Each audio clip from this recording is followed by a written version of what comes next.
नमस्कार। सबसे पहले मैं कर्नाटक की जनता को, कर्नाटक में कांग्रेस पार्टी के सब कार्यकर्ताओं को, सब नेताओं को और जो हमारे सब नेताओं ने कर्नाटक में काम किया उनको बधाई और धन्यवाद देता हूँ। कर्नाटक के चुनाव में एक तरफ क्रोनी कैपिटल्स की ताकत थी, दूसरी तरफ गरीब जनता की शक्ति थी और शक्ति ने ताकत को हरा दिया। और यही हर स्टेट में होगा। कांग्रेस पार्टी कर्नाटक में गरीबों के साथ खड़ी हुई, हम गरीबों के मुद्दों पर लड़े। और मुझे सबसे अच्छी बात यह लगी कि हमने नफरत से, गलत शब्दों से ये लड़ाई नहीं लड़ी। हमने मोहब्बत से, प्यार से, दिल खोल के ये लड़ाई लड़ी और कर्नाटक की जनता ने हमें दिखाया कि ये देश मोहब्बत इस देश को अच्छी लगती है।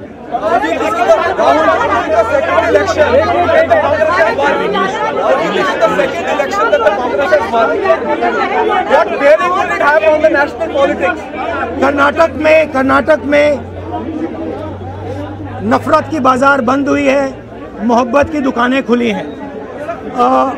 ये सबकी जीत है। सबसे पहले ये कर्नाटक की जनता की जीत है। हमने चुनाव में कर्नाटक की जनता से, गरीब जनता से 5 वायदे किए थे। मैंने अपने भाषण में कहा, खारगे जी ने भाषण में कहा, सब नेताओं ने भाषण में कहा था कि हमारे 5 वायदे हैं। हम इन वायदों को पहले दिन पहली कैबिनेट मीटिंग में पूरा करेंगे। मैं फिर से कर्नाटक की जनता को दिल से बधाई देना चाहता हूं, धन्यवाद देना चाहता हूं। नमस्कार, जय हिंद। Thank you.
जो करना है खुद करना। वक्त के भरोसे बैठने से भी धोखा मिल सकता है।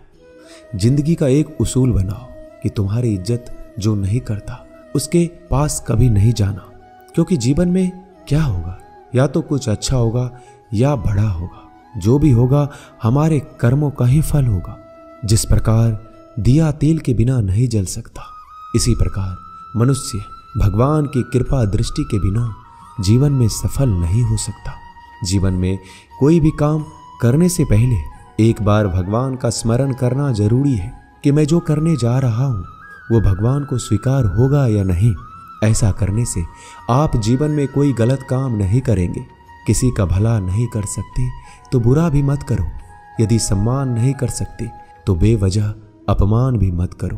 तुम जिसकी जितनी परवाह करोगे उतनी तकलीफ पाओगे, और जिस दिन तुम लोगों की परवाह करना छोड़ दोगे, लोग तुम्हें तकलीफ देना छोड़ देंगे।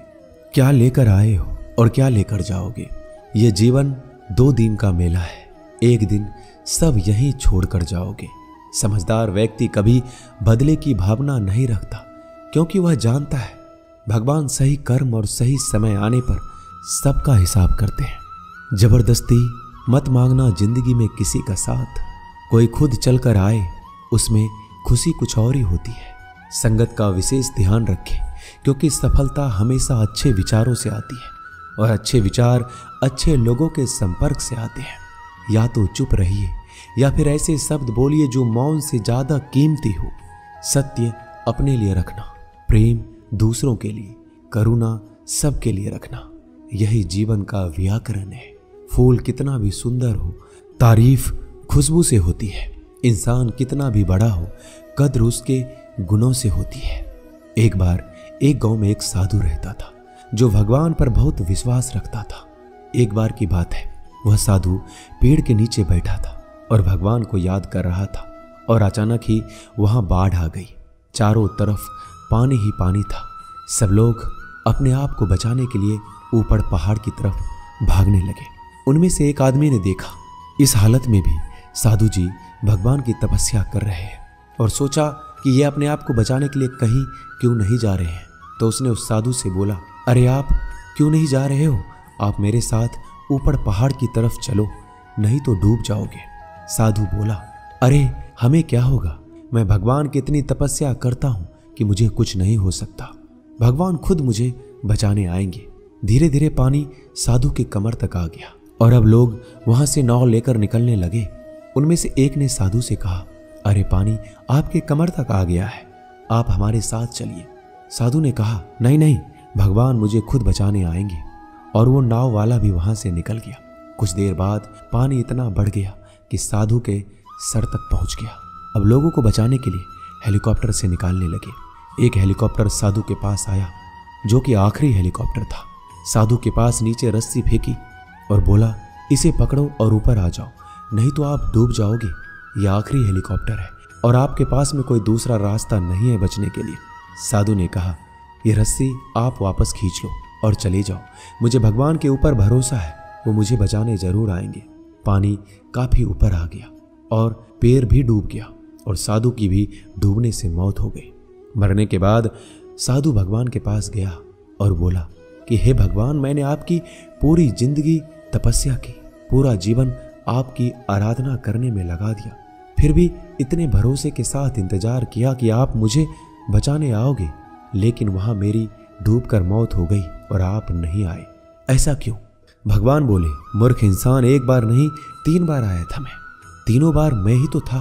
पहला पैदल, दूसरा नाव के द्वारा और तीसरा हेलीकॉप्टर के द्वारा, लेकिन तुमने मेरा एक भी अवसर पहचान नहीं पाया। पता नहीं किसका इंतजार कर रहे थे। इसी तरह से जिंदगी में हमें ऊपर वाला बहुत से मौके देता है, लेकिन हम सब मौके को ठुकरा कर पता नहीं किस चीज का इंतजार कर रहे होते हैं कि वो होगा तभी मैं करूंगा। इस बात पर अड़े रहने से एक वक्त के बाद वो मौका हाथ से निकल जाता है और हम कुछ भी नहीं कर पाते। तो हमें किसी भी अच्छे समय का इंतजार नहीं करना चाहिए। जो भी करना है आज और अभी से करना शुरू कर देना चाहिए। दोस्तों, इस वीडियो में बस इतना ही। इस वीडियो को बोलते वक्त मेरा गला बैठा हुआ था, लेकिन आप लोग इस चैनल को और वीडियो को इतना